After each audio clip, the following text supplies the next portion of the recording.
What's up, everybody? Matt Gajewski here, back again with the Stochastic DFS channel. Long time no see. Happy to be back. Before we get started talking about some college basketball DFS ahead of the biggest slate of the year as the NCAA tournament tips off tomorrow, please hit that thumbs up button and then subscribe to the channel. Hit the notification bell. It helps us a ton and it lets you know when everything goes live. Our show today is brought to you by OddsShopper, and we have a phenomenal deal for those of you in the sports betting streets. There's all sorts of tools with OddsShopper. I personally love our live odds screen, which is customizable. Lets you sort by state, books, whatever it is you play with, so you can customize it to your preferences, and then it shows you the best place to take these lines. There's now ROI calculators involved, which just tells you if a bet basically is plus EV or not, which is absolutely awesome. And then all our market-based tools that help you find the best bets in the industry across sports, and our Discord, all included in one package. I'm in there, Ben's in there, all our analysts are in there talking about how we use these tools, what bets we're taking, and it's interactive. So it allows you to ask us questions, whatever it is you want. This is all available for $1 until the games tip off tomorrow. Got a little more than 24 hours. Promo code is Madness. Gives you everything for a week. Again, promo code Madness and $1. Take advantage of that. It is an absolute no-brainer for one of the best sports betting times of the year. All right, we're talking DFS today. We have a little data usage tool. If you've watched my college football shows, you're probably familiar with this. It's similar. Quick rundown. Here it is in the back end.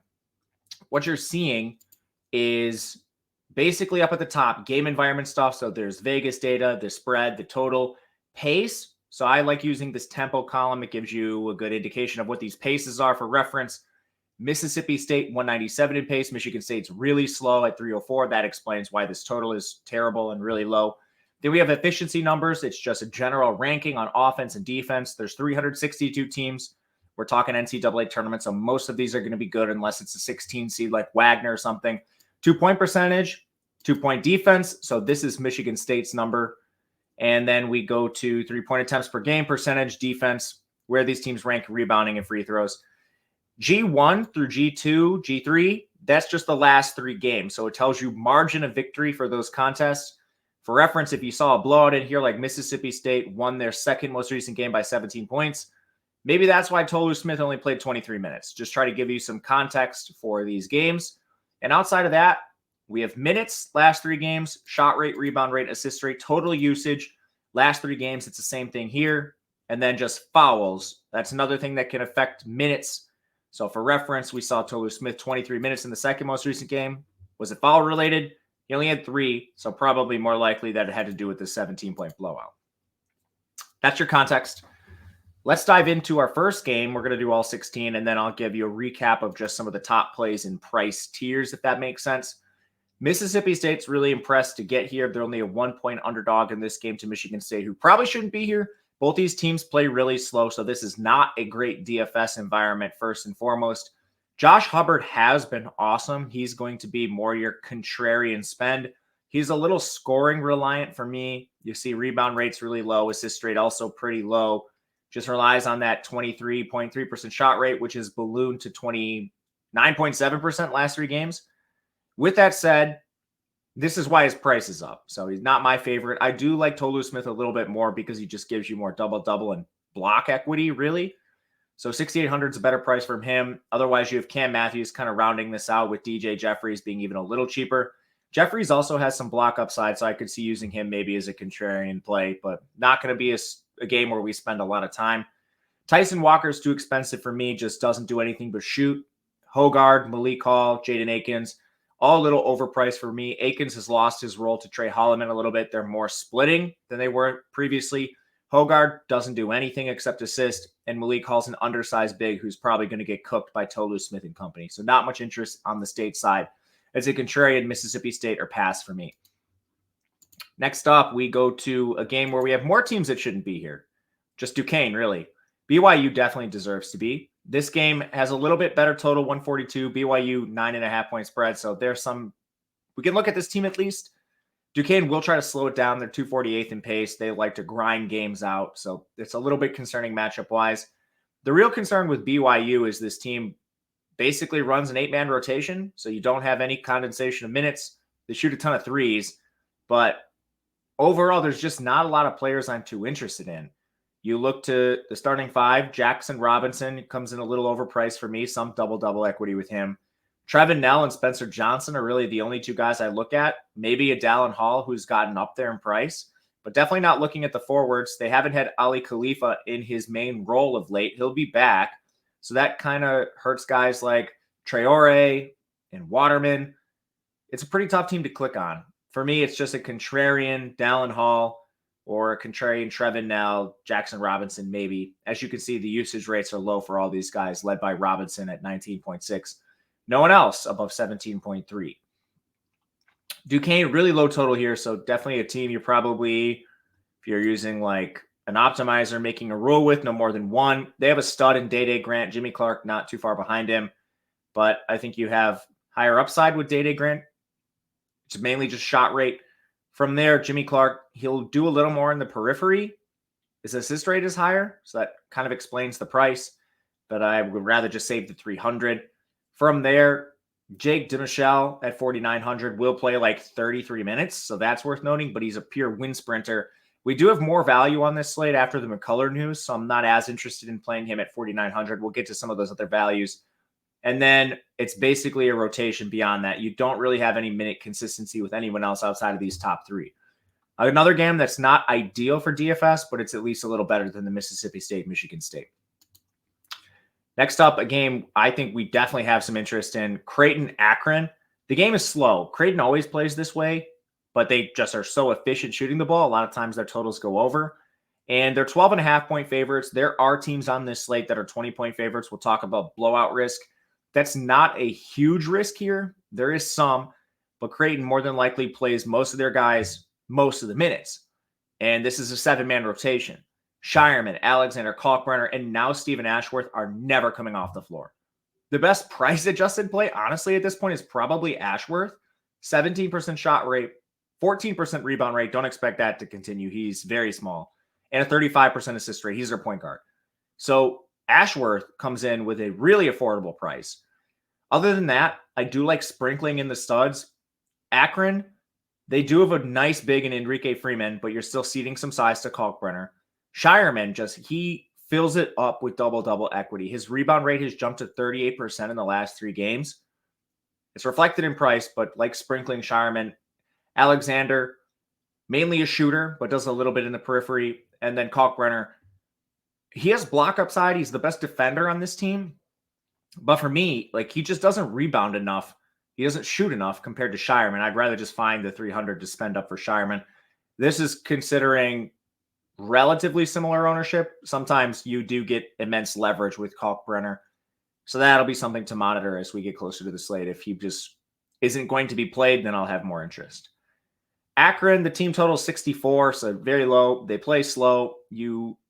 Basically, your best player, Enrique Freeman's running into the best defender in the Big East and Kalkbrenner. There's maybe some contrarian upside, but I would rather just find the salary to play a Creighton stud. Ali doesn't really do a lot. He does a ton in the periphery. Will play every single minute, so that's at least worth noting. Some interest there. Otherwise, their main contributors are Greg Tribble, Sammy Hunter, Nate Johnson sometimes will play more minutes, but recently it's been down for him, 22, 16, 27. Not a ton of interest really in anyone on Akron. I think we could just do better with value than play them against a good Creighton defense. Maybe the best game we've talked about so far for DFS is Arizona Long Beach State. It's a 163.5 total. So even as a 20-point underdog, Long Beach State, they're still implied for 71.5. So I'll just bring you back to a previous screen for reference. Their implied team total is higher than both Mississippi State and Michigan State, and they're a 20-point underdog. So you got to take this with some context. There are going to be players that project really well for teams that are massive underdogs because they're in sort of these tempo spots. Arizona's 16th, Long Beach is 23rd. So we got a track meet on our hands. With that said, Arizona, they're definitely a team you need to worry about blowouts. 20.5-point line, 92 implied team total. You still probably want pieces of Arizona, especially with Caleb Love priced at 7,600. But we just got a glimpse of what this looks like when they lose games or when they blow teams out. You will see this drop to somewhere in the 29 to 31-ish minute range. When games are hyper competitive, he jumps to like 36. But the price here is pretty nice on Love. I don't like playing Ballo a lot. He doesn't do anything but rebound and block. His shot rate is 9.5% over the last 3 games. It's not that much higher on the year either. So Ballo just kind of a big stiff defender that gets boards, does nothing else. Pele Larson's basically just a shooter, occasionally assists. Keyshawn Johnson's interesting. His prices come down after he's played poorly through their most recent stretch of games. But when he doesn't foul, he has pretty good minute upside. And then you're just splitting minutes between Boswell, Bradley, Lewis. None of them are too interesting to me outside of just a GPP dart because of the high total. Love is by far my favorite play in this game, and he should project pretty well with his monster usage rate. And his price at 7,600 is kind of egregious for a 92 total. As far as Long Beach State, talked about their team total being higher than some better teams that are in slower games. You have a usage monster in Marcus Sahonis. He's a Washington transfer, so he comes from a Power 5, Power 6 pedigree. He has a 24.5 usage rate, a monster shot rate, does something in the periphery. He's a solid play. He's also cheaper than Jaden Jones, whose usage rate is way lower at 14%. This just doesn't make sense. Sahonis should be more. Traore, he's another player that'll play almost every single minute, more double-double upside because of that 27% rebound rate. There's 2 Traore, so I guess I should just refer to them as Lassina and Abubakar. Both of them I think are fine. Minutes aren't really a concern with either one. Both of them play every single minute. The slightly better rates come from the Abubakar side, but I could see using either one. Last guy to mention, AJ George at 5,100. He basically is just a pure shooter. Doesn't do a ton in the periphery, but you also just have no rotation for this team. As long as there's no fouls, it's George, both Traores, Jones, and Sahonis. Those are the only guys that play. So I love actually using a Long Beach State piece. No real issues unless they foul. And at some point, even if they get blown out, Arizona might just take their foot off the gas. These guys are likely playing in, some of their last games. They're going to go through a coaching change this offseason. All right. Illinois Morehead, another good total, 147.5. Not quite as good as the Long Beach one, but still solid. This game, Morehead's taken money, and Illinois only an 11.5-point favorite, so they should be competitive and playing full minutes. Terrence Shannon's expensive, but he's a monster, 22.5% usage. Damask does a lot in the periphery. He's playing point guard right now for this team. Makes a lot of sense. Still a 20% shot rate last 3. Coleman Hawkins, kind of your do-it-all, big, undersized in a lot of matchups. Not really too much of a concern against Morehead. I don't really play anyone else outside of these 3. They use an 8-man rotation, and Ty Rodgers, Gary Harmon, Danger, Goody, these guys occasionally pop up for big games. My question is, can you predict when it's going to occur? Because I can even predict when they're going to see big minutes. For reference, Ty Rodgers, 33 minutes down to 17. Dane Danger goes from 6 to 23. Some of this is matchup dependent. Some of this is foul related. Impossible really to predict. Morehead has a usage monster in Riley Minix. Jordan Lathan's kind of right behind him.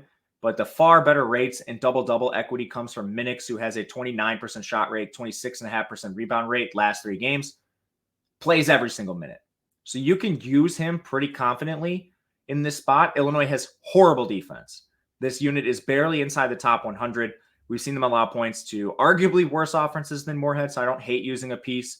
Lathan, he's a little bit cheaper. Minutes are still there, but usage is lower. Khalil Thomas is kind of the same case. I would rather just play Lathan, and then Drew Thelwell sort of in this same bucket. Not a lot of interest in him. His usage is even lower. Next game, South Carolina takes on Oregon. This is a similar game to your Mississippi State, Michigan State. The low total, 133. That's driven by South Carolina's snail pace, 353. Oregon not really that fast themselves at 199. South Carolina draws the 1-point edge in terms of betting. They got slaughtered in their last game, so their minutes are difficult to kind of evaluate. I think you're only looking at a couple guys. Michi Johnson has better usage, but he doesn't play as many minutes. He's right around 29, 30, 31, and that's about all he gives you. Talon Cooper plays more minutes, but his usage is really low. And then from there, you have to debate whether you want to use a Colin Murray Boyles, who has the most double-double equity and is actually really involved, but he's overpriced, or like a BJ Mack, whose minutes are a little more volatile, but he also gives you double-double equity with a 17.5% shot rate and 20% rebound rate last 3 games. I don't know if I'll use anyone from the South Carolina team. You also get Miles Studi expected back. He's more of just your stand-up 3-point shooter. I think that hurts guys like Zachary Davis, Jacoby Wright more than anyone we previously mentioned, but that at least takes some shots away from all these guys. Oregon's been walking wounded. Nice to see them win their conference tournament to get to this position. So you have a semi-tight rotation. N'Faly Dante, he's going to play your 5. No easy matchup here. Double-double equity is pretty good, but he's too expensive for my liking. Jermaine Cuisinart is playing through an injury, but he has awesome rates. He has a 52% assist rate last 3 games. That's insane. Then Jackson Shellstad's played awesome. He's a freshman. Usage is climbing. He has a 22% shot rate, just shy of that last 3 games. And Jaden Tracy's been okay. He's been at least 32 minutes in 3 straight. He's more your wind sprinter. The condensed usage between Dante, Cuisinart, and Shellstad makes these guys somewhat interesting. I would rather play Shellstad and save the money, but this is a game where I don't think you want more than 1 piece from each of these teams, just the total being so low. A game you definitely want pieces of, Kentucky takes on Oakland. For reference, Oakland has a higher implied team total than both South Carolina and Oregon. They're a 13.5-point underdog, which I think is a little light, but Kentucky does not play defense. They're outside the top 100 in total defense.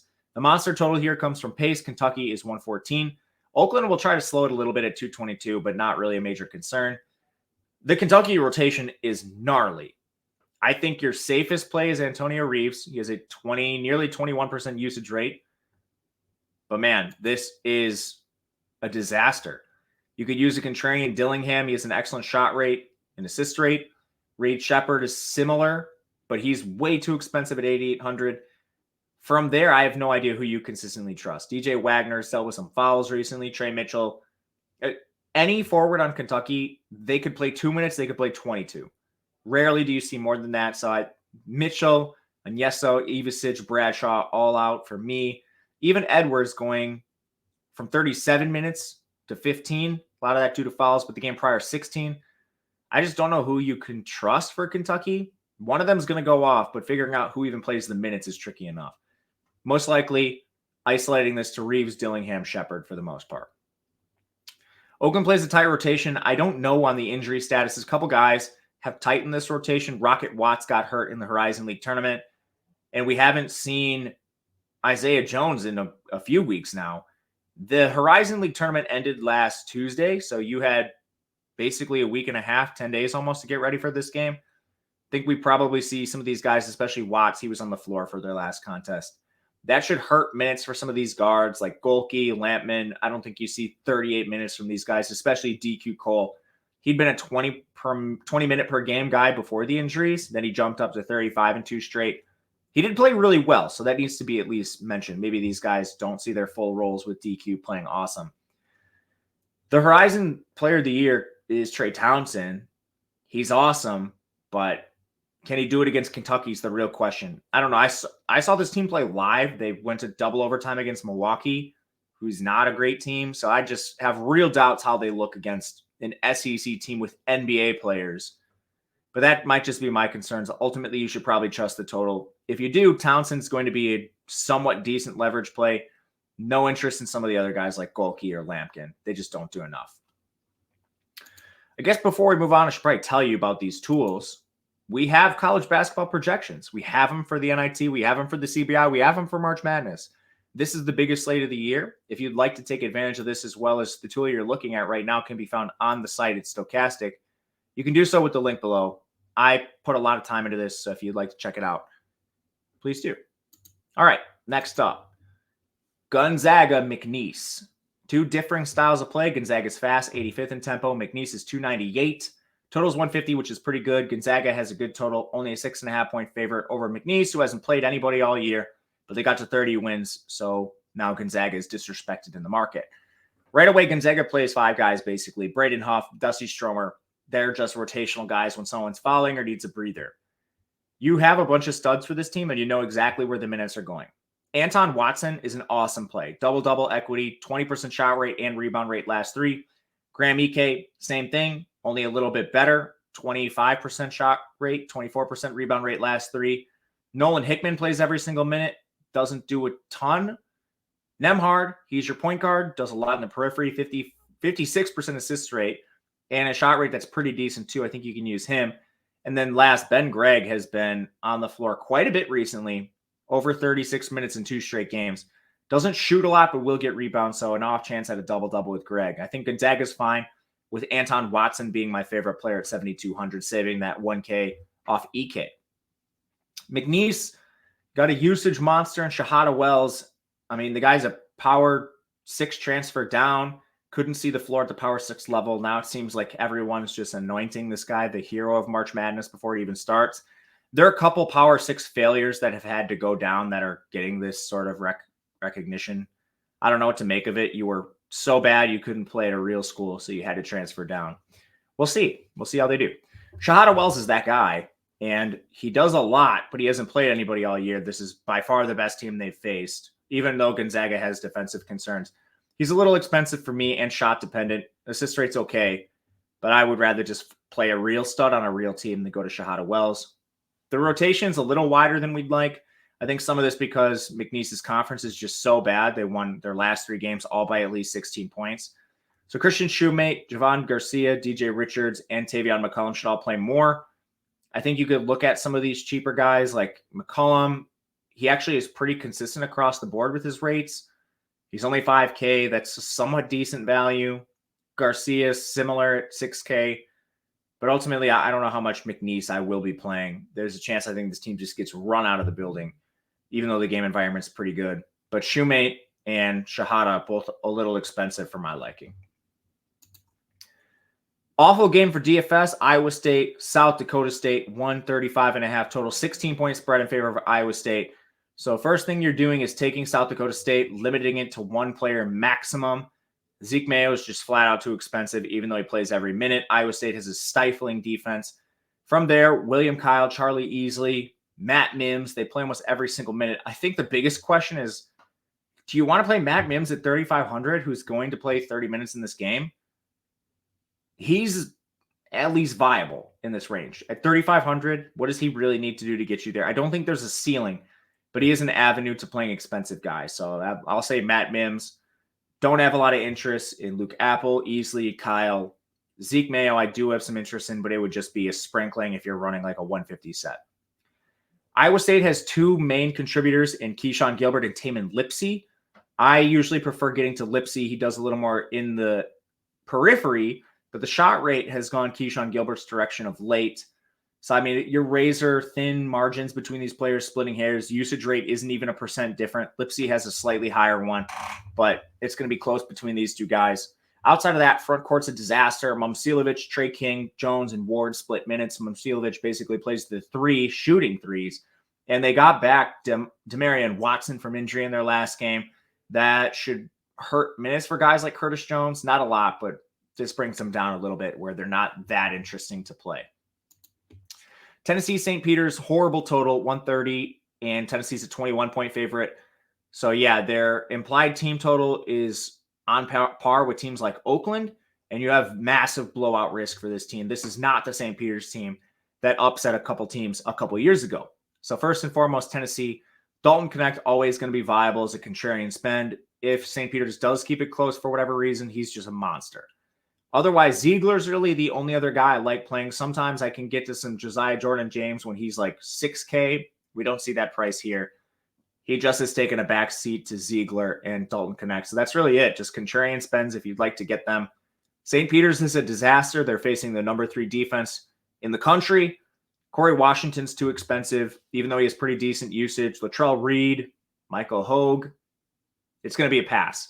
If you're running 150 and you run into St. Peter's guys, make a rule at most 1. Texas Tech, NC State, decent game environment, 145.5 total. On the Tech side, biggest injury is Warren Washington, who was most recently seen in a boot.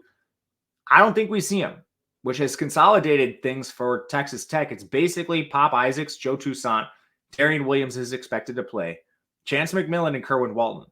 Even Robert Jennings, who profiles more as the direct replacement for Washington, hasn't been viable. So you got 5 guys. And I think you can use some of these players like Kerwin Walton. He has decent size, shoots a ton of threes. He's 5,200. I don't hate that. Chance has been playing a ton, and he's pretty consistent across the board, just usage-wise.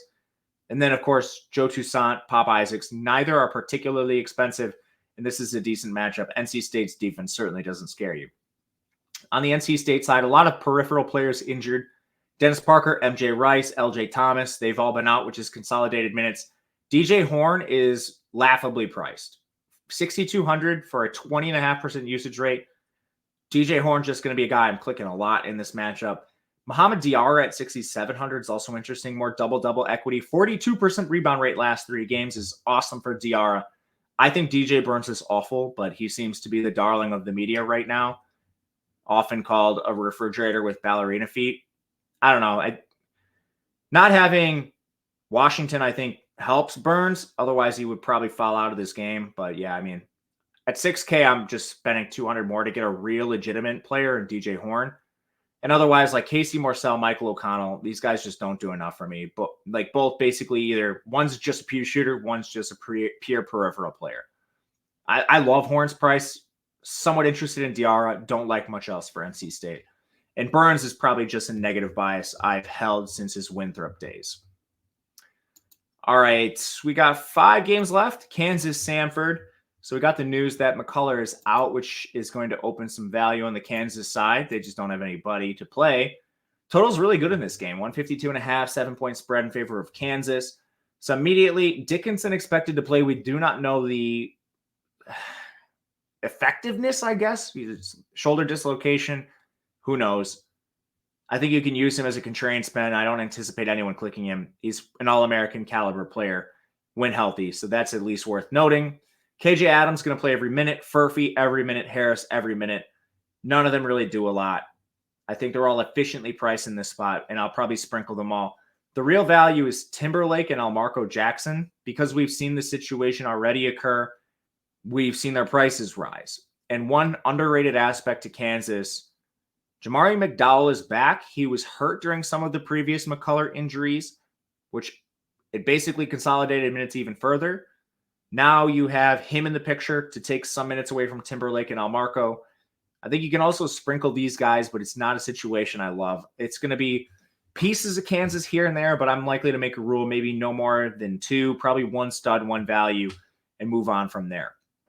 Sanford is a good total. Kansas severely weakened without McCullough. I mean, their last 2 games, they've lost by at least 20 points. Those were absolute demolishings.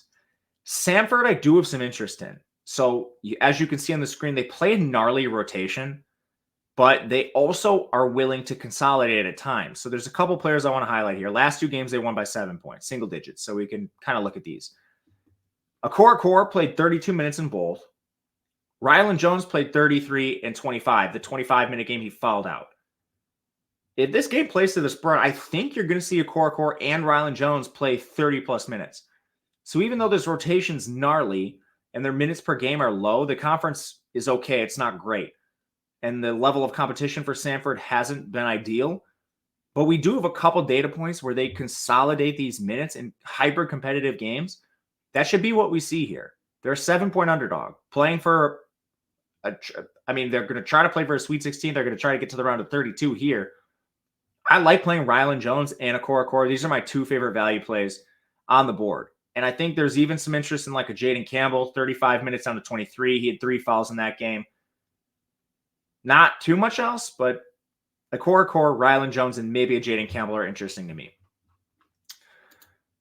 Washington State, Drake, 138 totals, pretty middling. Pace, not great, coming from the Washington State side. 314th in tempo. Drake's much faster. Drake's the favorite here. It's a de facto home game. They're playing in a regional site very close to them. Washington State hits the road.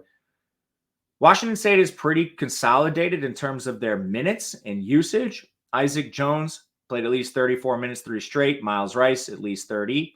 He fouled in those games too, so he had upside for even more. Jalen Wells, at least 34. And Jakimovsky, at least 30. So you know exactly where the minutes are going. The best usage is Miles Rice. A lot of it just from his assist rate.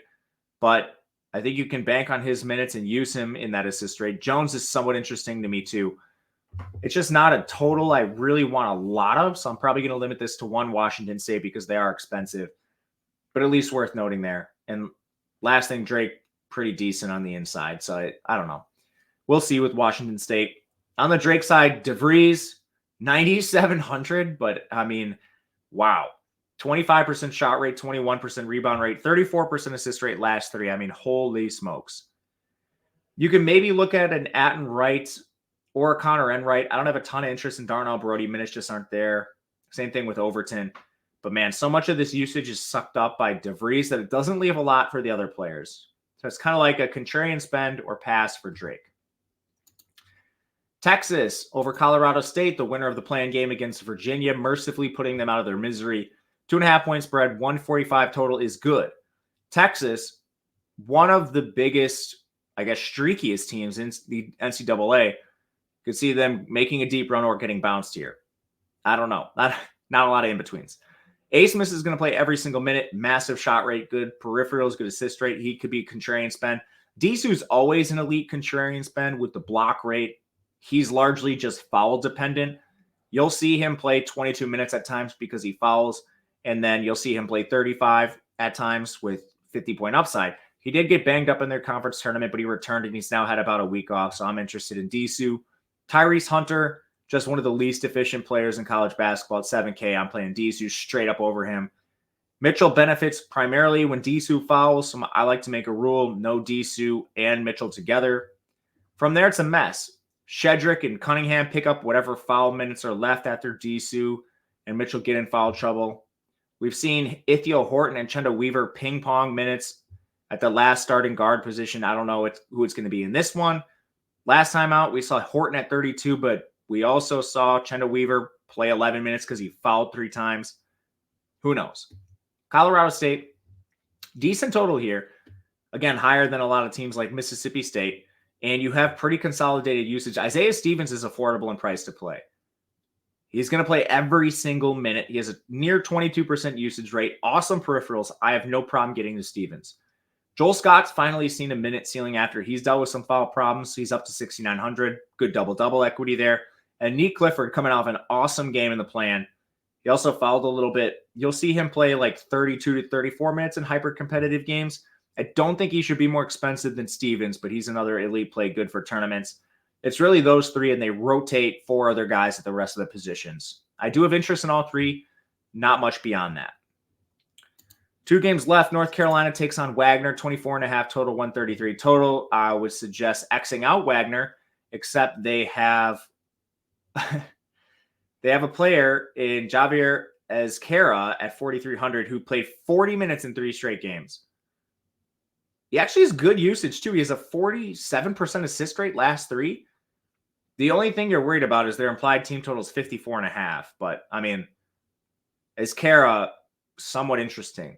This team only has 7 scholarship players, so Council, Allen, Brown, Ezquerra, Keontae Lewis, they play almost every minute. Worth noting, but definitely making a rule to not play more than 1 Wagner, and it's probably Ezquerra.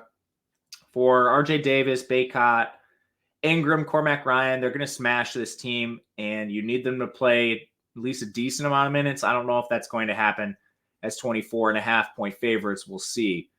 But, man, if Wagner keeps it even remotely close, these guys are going to smash. You just have to talk to yourself, ask yourself, would I rather play RJ Davis in a blowout or get to, like, I don't know, even a DJ Horn or like an Anton Watson at a similar price that are almost guaranteed to play every minute?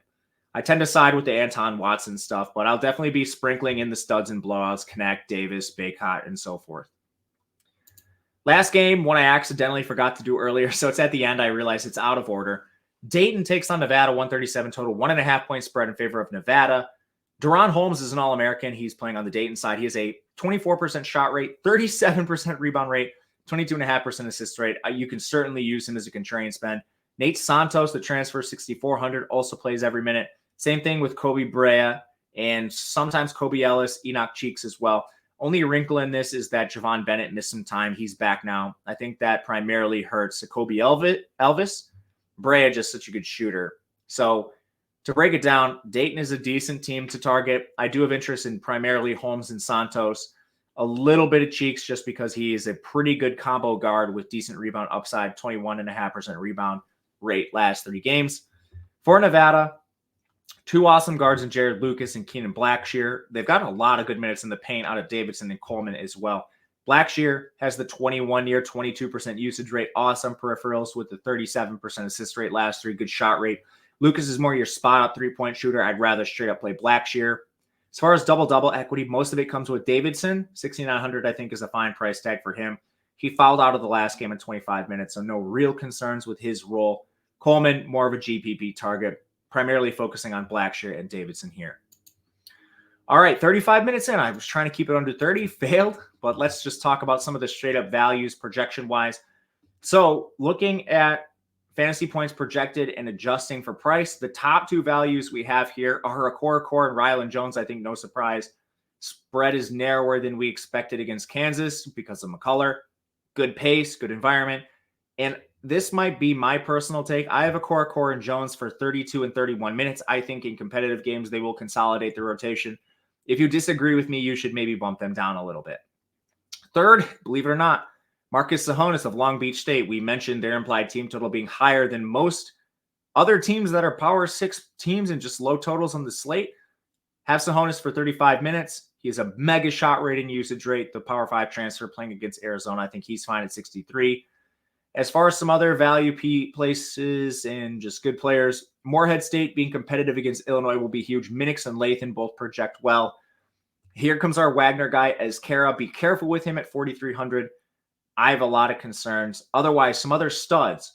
Watson projects well for Gonzaga. Enrique Freeman comes up as a little higher than I thought he would against Creighton. And then you get Keenan Blackshear at 7K, Abubakar Traore, and actually Lucina Traore is in here too. As far as some other value plays go, we just mentioned as Kara. You get Jermaine Marshall from Sanford. We talked about him a little bit. He's only at 21 minutes. So if you run into an outside chance he plays like 24, he's going to be a smash. And then Jaden Campbell's on this list as well for Sanford. As far as some of the mid-price guys, DJ Horn's very high. You have few other players in this range. We mentioned Lathan. We have the Traores. Mid-range is a little bit weaker as it seems right now. But yeah, that's just a quick glimpse at the projections. If you want access to that, the link is below. Otherwise, that'll do it for us today. If you have any questions, please let me know in the comment section. I'm also on Twitter at Matt_Gajewski. Until next time, we'll see you guys later and good luck.